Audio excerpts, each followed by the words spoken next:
चलो hi guys, और ये नेक्स्ट वीडियो आपका पार्ट 2 है जैक मॉडल पेपर का, है ना। हमने अच्छे से समझाया है पार्ट 1 को, आप जरूर देखोगे और उसका बेनिफिट आपको मिलेगा, ऐसा हमें उम्मीद है।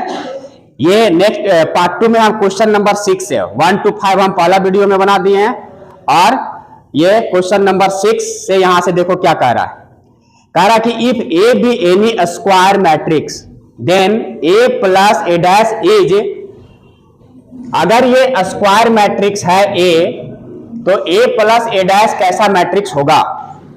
पहला है आइडेंटिटी मैट्रिक्स, दूसरा है symmetric matrix, skew symmetric matrix, और डी ऑप्शन है नन। इसको क्या कैसे हम इसको बनाएंगे, थोड़ा सा ध्यान देना। यहां देखो ए प्लस ए डैश, अगर हम दो चीज यहां पढ़े हैं कि सिमेट्रिक मैट्रिक्स, सिमेट्रिक मैट्रिक्स ये क्या होता है जी। सिमेट्रिक मैट्रिक्स, अगर कोई भी मैट्रिक्स ए है तो अगर ए का कॉम्प्लीमेंट ए के बराबर आ जाए तो कहेंगे कि वो मैट्रिक्स कैसा होता है जी, सिमेट्रिक मैट्रिक्स होता है। ओके, एंड दूसरा होता है skew symmetric matrix, skew symmetric matrix, है ना। इसका क्या कहानी है, इसका कहानी है कि अगर इसका कोई भी मैट्रिक्स का कॉम्प्लीमेंट निकालेंगे तो ए आए लेकिन उसके पहले माइनस हो जाए, तब इस मैट्रिक्स को हम लोग क्या बोलेंगे, स्क्यू सिमेट्रिक मैट्रिक्स बोलेंगे। अब ध्यान देना, यहां पर मेरा क्वेश्चन क्या, हम डिटेल्स बता रहे हैं, ये लॉन्ग क्वेश्चन के टाइप का भी है, एक बार दिमाग में सेट करोगे तो ये दिमाग में पूरा आते रहेगा। यहां ए प्लस ए डैश, यहां ध्यान देना, ए प्लस ए डैश। अब बता, इसका हम कॉम्प्लीमेंट निकाल के देख लेते हैं, क्या करके देख लेते हैं, कॉम्प्लीमेंट निकाल के देख लेते हैं। तो इसका हम लोग फॉर्मूला पहले भी पढ़ चुके हैं कि ए प्लस ए डैश, तो ये ए डैश कहां आएगा, इस पर आएगा, और प्लस ए डैश का होल डैश आएगा, आएगा ना। अब यहां पर क्या आएगा, ए डैश आएगा और प्लस ए डैश का कॉम्प्लीमेंट, मतलब कॉम्प्लीमेंट का कॉम्प्लीमेंट करने से फिर से क्या आता है, वापस वही सेट मिल जाता है। तो ये इसका कॉम्प्लीमेंट डैश का फिर से डैश निकालेंगे तो ये ए आ जाएगा। बात में आ रही है यहां। तो देखो, अगर ये कोई सेट इसके अंदर, इसको हम बी मान लेते हैं यहां पर, तो ये बी का कॉम्प्लीमेंट ये क्या आ गया, फिर से ये वापस बी आ गया, आ गया ना। इसमें क्या आ गया कि बी का कॉम्प्लीमेंट निकाले तो वापस ये बी आ गया, इतना दूर को अगर बी मान लिया जाए तो देखो ये किस प्रॉपर्टी को हॉल्स कर रहा है। अगर किसी सेट का कॉम्प्लीमेंट निकालने से वापस वही मैट्रिक्स आ जाए तो ये कैसा मैट्रिक्स कहलाएगा जी, सिमेट्रिक मैट्रिक्स कहलाएगा ना। यहां तक कंफर्म। तो ये देखो यहाँ ऑप्शन नंबर हमको क्या दिख रहा है, बी सही दिख रहा है कि अगर कॉम्प्लीमेंट का कॉम्प्लीमेंट निकाल देंगे फिर अगर वही मैट्रिक्स आ जाए तो ऐसा मैट्रिक्स को हम लोग सिमेट्रिक मैट्रिक्स बोलेंगे। ये क्वेश्चन क्लियर, कोई भी टाइप्स इसका आएगा तो समझ में आ जाएगा। गुड, चलो ये देखो क्वेश्चन नंबर 7, ये डिटर्मिनेंट का क्वेश्चन है, बहुत ही इजी क्वेश्चन है, क्योंकि वेरी शॉर्ट टाइप का है तो इजी भी है। इसको फट से हम कैसे सॉल्व करेंगे, इसको निकालो। इसका क्या होता है, ये प्रिंसिपल डायगोनल को मल्टीप्लाई करते हैं ना, तो ये 5 गुना 10 माइनस ये क्या होगा 12, इसका क्या होगा जी 5x माइनस 6x। क्लियर यहां तक। ये कितना आएगा, ये कितना आएगा, माइनस और माइनस कैंसिल हो जाएगा, x का मान कितना आ गया, x बराबर आ गया 2 आ गया। ऑप्शन नंबर कितना होगा, ये सही है, आ गया 1 नंबर, वेरी गुड। देखो ये क्वेश्चन नंबर 8 है, यहां क्या कह रहा है कि what is the relation between A and B, so the function f, ये फंक्शन है मेरा f डिफाइंड बाय, ये फंक्शन fx जो है सो ये डिफाइंड किया हुआ है ना। x is less than equal to 3 के लिए, x इज ग्रेटर देन 3 के लिए, और ये क्वेश्चन ही कह रहा है कि this function is continuous at x equal to 3। ठीक है, ये कंटिन्यूअस फंक्शन है। अब ये मेरे पास ऑप्शन है, तो अब हम थोड़ा सा थ्योरी में जाएंगे कि फंक्शन कंटिन्यूअस कब होता है, लिमिट पढ़े होंगे, फंक्शन कंटिन्यूटी एंड डिफरेंशिएबिलिटी पढ़े होंगे। तो कोई भी फंक्शन कंटिन्यूअस कब होता है, जब लेफ्ट हैंड लिमिट बराबर हो जाता है राइट हैंड लिमिट का। ओके, अब देखना जब हम यहाँ सॉल्यूशन, यहाँ तो ऑब्जेक्टिव है, फिर भी हम थोड़ा सा डिस्क्राइब करके बता दे रहे हैं ताकि ये लॉन्ग क्वेश्चन में भी तुम्हारा काम आ जाए और इसको सीख लोगे पैटर्न को तो इजी वे में सॉल्यूशन निकलेगा। यहां देखना सबसे पहले लेफ्ट हैंड लिमिट, ये कैसे निकलता है जी, इसमें लिखते हैं कि लिमिट x टेंस टू, हमको किस पॉइंट पर कंटिन्यूअस दिया हुआ है, 3 बराबर x बराबर 3 पर। तो यहां पर थोड़ा ध्यान देना कि कंटिन्यूटी हम अगर 3 पर चेक करते हैं तो इससे थोड़ा सा वैल्यू लेफ्ट की ओर जाते हैं तो यहां पर कोई पॉइंट हमको मिलता है, इसका value small change in 3 h minus कर देते हैं और इसे थोड़ा सा राइट साइड में जाते हैं, इसको बोलते हैं लेफ्ट हैंड साइड और इसको बोलते हैं राइट हैंड साइड। तो इसके थोड़ा सा मतलब ये इतना दूर मत देखो, इसको जूम करके हम दिखा रहे हैं तुमको। तो ये आ गया यहाँ 3 प्लस h। ओके, तो लेफ्ट हैंड लिमिट में ये क्या लिखते हैं हम, यहाँ 3 माइनस fx।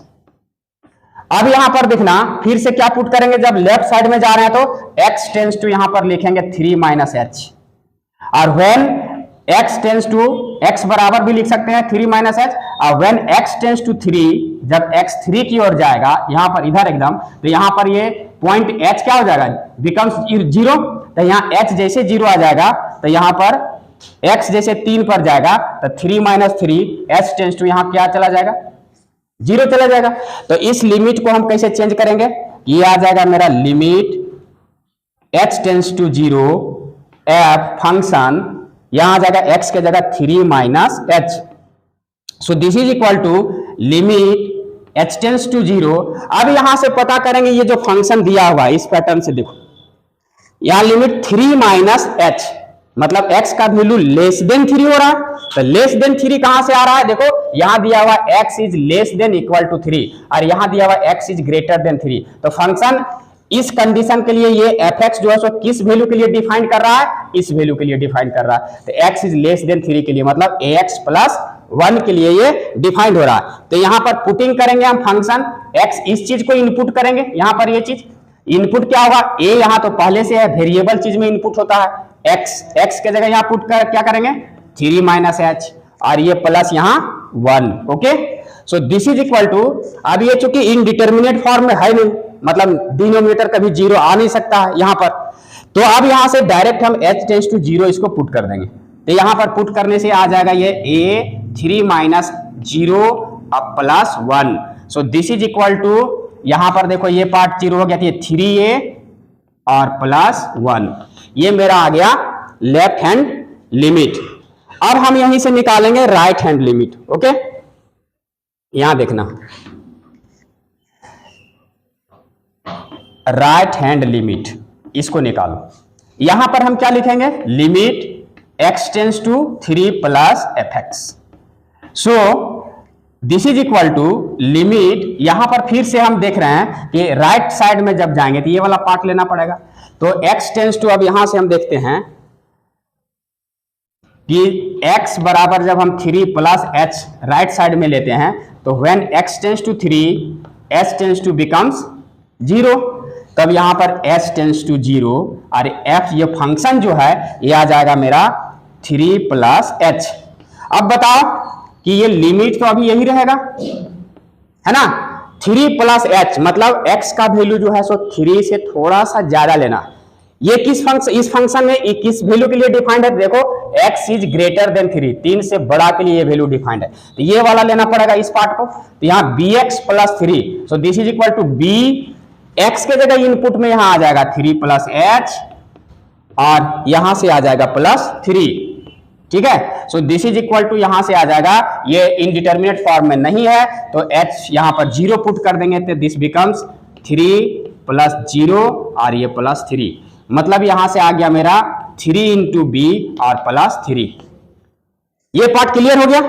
अब देखना बच्चों कि ये पहले से दिया हुआ है कि this function is continuous at x equal to 3।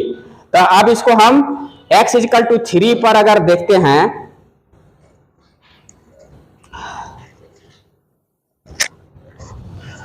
तो यहां देखना कि सिंस लिखना है कि since F X is continuous at x equal to 3, therefore left hand limit जो होगा बराबर होगा राइट हैंड लिमिट का। So this implies left hand limit में मेरा ये आया है 3a प्लस 1 और ये राइट हैंड में आया है 3b प्लस 3। अब ये क्लियर हो गया। अब जैसे ही आ गया तो हमको यहाँ क्वेश्चन में दिखाना क्या है कि relation between a and b। तो a एंड b का बीच का रिलेशन क्या होगा, तो 3b को इधर ले आते हैं, तो 3a ये माइनस 3b और दिस इज इक्वल टू 3, ये माइनस उधर ले जाएंगे तो -1। दिस इंप्लाइज यहां से अगर 3 हम कॉमन ले लें तो a minus B is equal to यहाँ 2। So this implies a minus B is equal to 2/3। ये मेरा रिलेशन मिला। क्लियर। तो देखो a minus B is equal to 2/3 option number कितना में दिख रहा है, सी में दिख रहा है। तो ये ऑप्शन नंबर सी में ये सही होगा। ये देखो हम एकदम लॉन्ग टाइप में समझा के बताएं, टाइम थोड़ा ज्यादा लगा, लेकिन आप बनाओगे अच्छे से तो ये दिमाग में अगर सेट हो गया तो ये ऑब्जेक्टिव क्वेश्चन बहुत ही कम समय में बन जाएगा। हमको इतना लिखने की जरूरत नहीं है, सिर्फ LHL और RHL सेटिस्फाई कराएंगे, यहां से रिलेशन निकाल लेंगे। ओके। हाँ ये देखो ये क्वेश्चन नंबर मेरा 9th है ना। देखो ये डिफरेंशिएशन का क्वेश्चन है, बहुत ही अच्छा क्वेश्चन है, इजी भी है थोड़ा सा। If y is equal to log of log x दिया हुआ है, ये इसका रेंज वगैरह होता है, इससे तुमको मतलब नहीं है। लॉग ऑफ लॉग x हमको dy/dx निकालना, ये तुम्हारा ऑप्शन है। तो बता डिफरेंशिएशन लॉग x का कितना होता है जी, log x बशर्ते कि बेस में ही है, कुछ नहीं दिया हुआ यहां, तो इसका मतलब समझ जाना कि बेस में क्या है, एक्सपोनेंशियल है। अगर एक्सपोनेंशियल नहीं रहे तो पहले क्या करना है, उसको एक्सपोनेंशियल के टर्म में कन्वर्ट करना है बेस चेंज फॉर्मूला के द्वारा, है ना। ऐसे कैसे करना है सो बता देते हैं। जैसे log दे देगा a⁴x, तो इसका 1/x मत लिख के आ जाना, इसको पहले बेस चेंज फॉर्मूला से इसको चेंज करना, इसको लिखना log ae into log ex, ये बेस चेंज फॉर्मूला कहलाता है। ठीक है, इतना लिखने के बाद ये पार्ट कांस्टेंट हो जाएगा और तब इसका डिफरेंशिएशन करना। बस में आ रही है ना। तो यहां पर ध्यान देना, अभी यहां पर मेरा कुछ a b c d ऐसा कुछ लिखा नहीं है। अगर कुछ लिखा हुआ नहीं रहेगा तो हमको मान लेना है कि यहां पर एक्सपोनेंशियल है, ये वाला पार्ट है। ओके, तो इस log x का डिफरेंशिएशन इसको छोड़ दो, अभी है नहीं, ये समझ में आ गई बात। ये log ex का डिफरेंशिएशन कितना होता है जी, बोलो 1/x होता है ना। अब यहां पर देखना, इसको तो मौखिक ही ऐसे बना सकते हैं, लेकिन हमको तुमको डिटेल समझा के बता रहे हैं। इसका डिफरेंशिएशन होगा dy/dx बराबर, पहले देखो ये log आ गया, यहां चेन रूल लगेगा, देखना d log of log x और बटा d, यहां इस log के अंदर एंगल के टाइप में क्या है log x, तो नीचे आएगा log ऑफ x, ये log d log x ऊपर जाएगा और ये बटा dx। बस में आ रही है। तो दिस इज इक्वल टू, अब देखना log, इसको तुम पूरा x कंसीडर करो, ये log है, ये x और ये x, तो log x का क्या था 1/x, तो 1/x के जगह ये क्या है log x, और इंटू ये log x अपॉन dx का क्या हो जाएगा 1/x।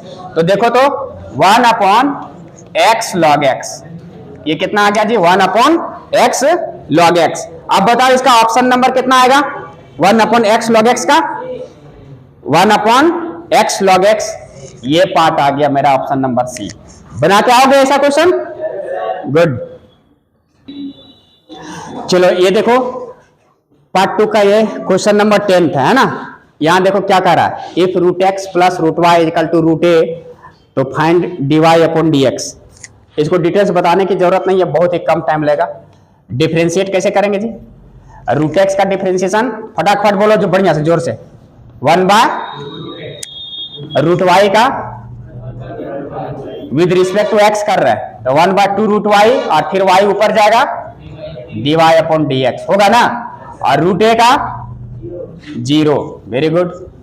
अब यहां से हमको ये पार्ट निकालना है dy अपॉन dx, तो यहां पर से 1/2√y dy अपॉन dx, ये वाला पार्ट उधर चला जाएगा तो -1/2√x आ जाएगा, बराबर के उधर जाएगा तो ये 2 और 2 कैंसिल आउट हो जाएगा, तो dy अपॉन dx कितना बच जाएगा, ये √y कहां चल जाएगा, यहाँ क्रॉस मल्टीप्लाई ऊपर चल जाएगा, तो -√y अपॉन √x। क्लियर?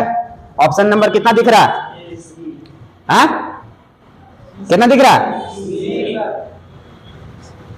सी। गुड, समझ में आ गया बात? कर लोगे?